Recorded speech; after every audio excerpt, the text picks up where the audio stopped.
it out. Dajjal yang menjadi satu dari 10 tanda besar kiamat ini pun nampaknya telah dekat kemunculannya. Saya khawatir Dajjal akan muncul 3 tahun ke depan. Dajjal ini manusia biasa. Dia manusia seperti kita. Dajjal bukan Romeo, tapi dia manusia. Dia lahir 100 tahun sebelum Nabi Musa diutus. Dia termasuk al-mumtazirin yang Allah tangguhkan. Tidak ada satupun bidang dalam kehidupan kita, hatta agama sekalipun, melainkan fitnah Dajjal ada di dalam.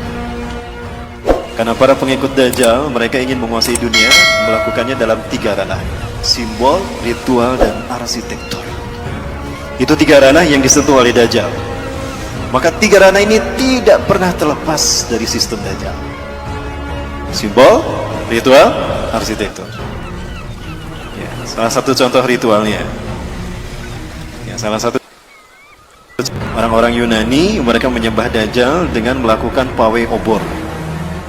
Pawai obor keliling negeri, menyembah dewa matahari mereka. Ya, dewa matahari mereka bernama Helios. Ya. Penyembahan kepada dewa matahari mereka yang bernama Helios ini dilakukan dengan pawai obor keliling negeri. Begitu sampai di Bukit Olympus, obor tadi serah terima kepada kaisar. Kaisar terima itu. Ketika kaisar pun lari di lapangan di Bukit Olympus tadi menuju sebuah obor besar. Dinyalakanlah obor raksasa tadi.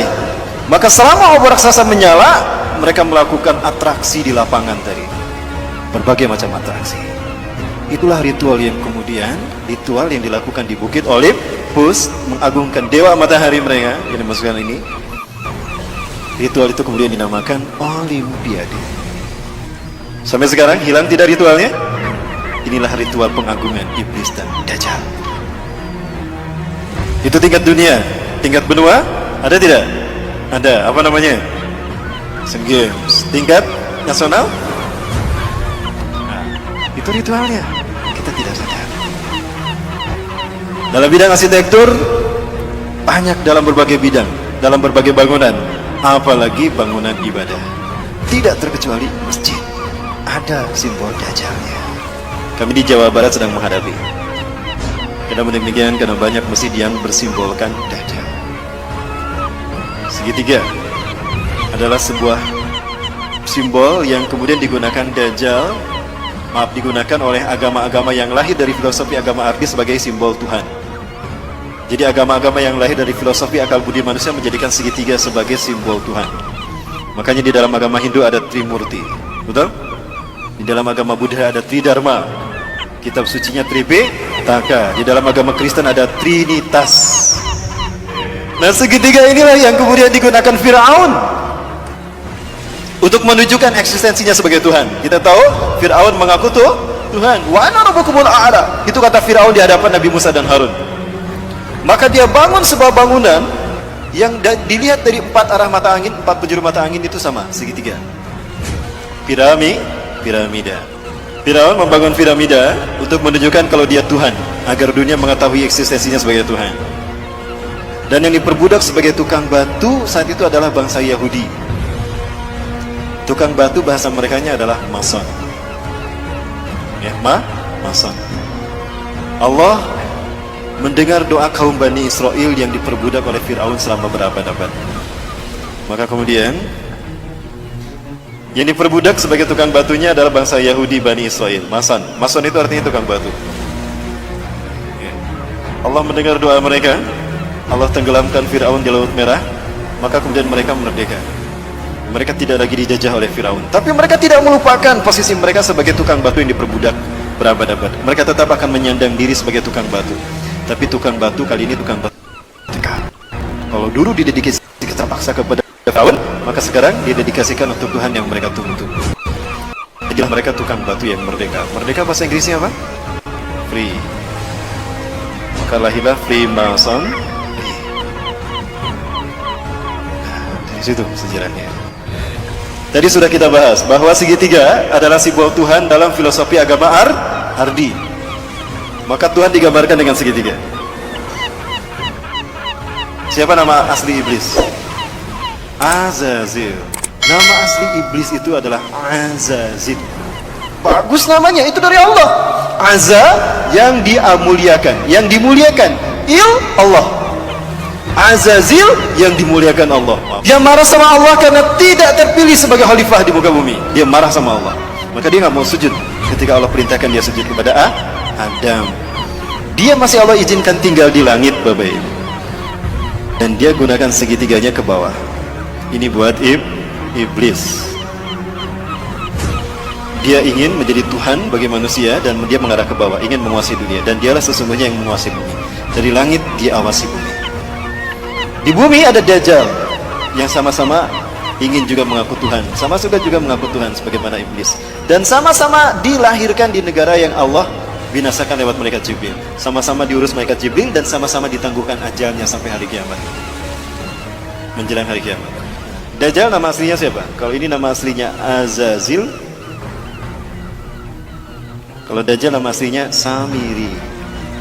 Kenapa Dajjal nama aslinya Samiri? Karena lahir di Samirah, Palestina. Allah takdirkan keduanya bertemu di segitiga Bermuda. Segitiga Bermuda adalah sebuah area lepas pantai di Samudra Atlantika yang menghubungkan 3 titik. Ada Florida, Miami, ada Bermuda, dan ada Puerto Rico. Kapal laut, kapal selam yang lewat sana hilang tanpa jejak. Sebetulnya tidak hilang, ada di sana, cuma ditutup dengan kristal cahaya. Allah takdirkan mereka bertemu di segitiga Bermuda dan mereka menjadi dui tunggal, Tuhan yang satu tampak, yang satu dia tampak, mengaku Tuhan. Bagaimana simbol pertemuan mereka? Maka jadilah simbol pertemuan mereka seperti ini. Betul? Dan ini filosofi dari mana asal simbol seperti ini. Ini adalah simbol pertemuan iblis dan Dajjal. Inilah pertemuan yang sangat dinikmati oleh Azazil atau iblis. Dia menyeru si Samiri Dajjal. Iblis biasa menyebut nama seseorang itu dari suku kata pertama. Samiri dipanggil Sam. Apa kata iblis? Hari ini adalah hari yang aku tunggu-tunggu sejak aku diturunkan dari surga ke dunia, di mana aku dipertemukan dengan saudara kembarku. Maka panggillah dia oleh kalian sebagai Paman Sam.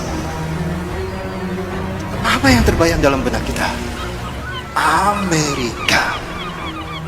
Ini jawaban kenapa Amerika selalu ikut campur urusan negara di seluruh dunia, dan kenapa veto Amerika mengalahkan veto the Big Five yang lain, dan kenapa Amerika selalu ingin menang sendiri dan mengaku sok polisi dunia.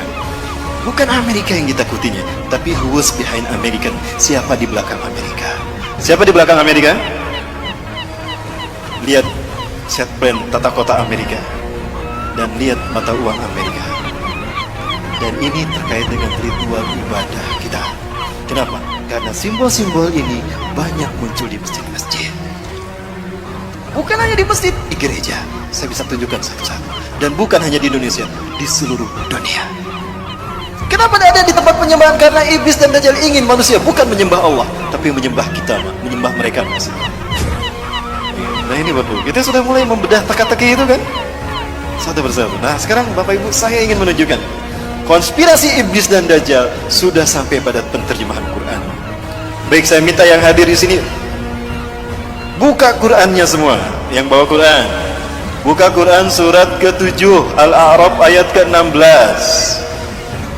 Saya ingin buktikan kalau ini ada konspirasi dalam penterjemahan Quran, konspirasi Yahudi, dan saya harap Bapak Ibu bisa melakukan kritisi kepada Departemen Agama. Silakan yang di HP pun juga akan saya tunjukkan Bapak Ibu. Di HP pun ternyata ada yang benar, ada yang salah terjemahnya. Sakit dibasahkan Mas. Iblis menjawab, karena engkau telah menyesatkan aku, pasti aku akan selalu menghalangi mereka dari jalanmu yang lurus. Bedakan menyesatkan aku dengan menghukum aku tersesat? Kalau kata-kata iblis karena engkau telah menyesatkan aku, berarti iblis sesat karena ada yang menyesatkan, betul? Siapa yang menyesatkannya? Seolah-olah Allah yang menyesatkan kan? Karena engkau telah menyesatkan aku. Iblis berkata begitu. Berarti yang bersalah siapa? Allah yang telah menyesatkan iblis. Loh, kok jadi Allah yang disalahkan? Betul Bapak Ibu? Nah, sepakat gak kalau kita minta kepada Departemen Agama dirubah tuh terjemahnya? Sepakat. Itu terjemahan yang diinginkan Yahudi Bapak Ibu. Iblis korban ketidakadilan Tuhan. Harusnya dia yang menjadi khalifah di muka bumi, bukan Adam. Maka Zionis Yahudi nggak mau menyebutnya iblis. Iblis itu artinya pembangkang. Ablasi iblis, iblisan, pembangkang. maka dia diberi nama dengan nama yang terhormat.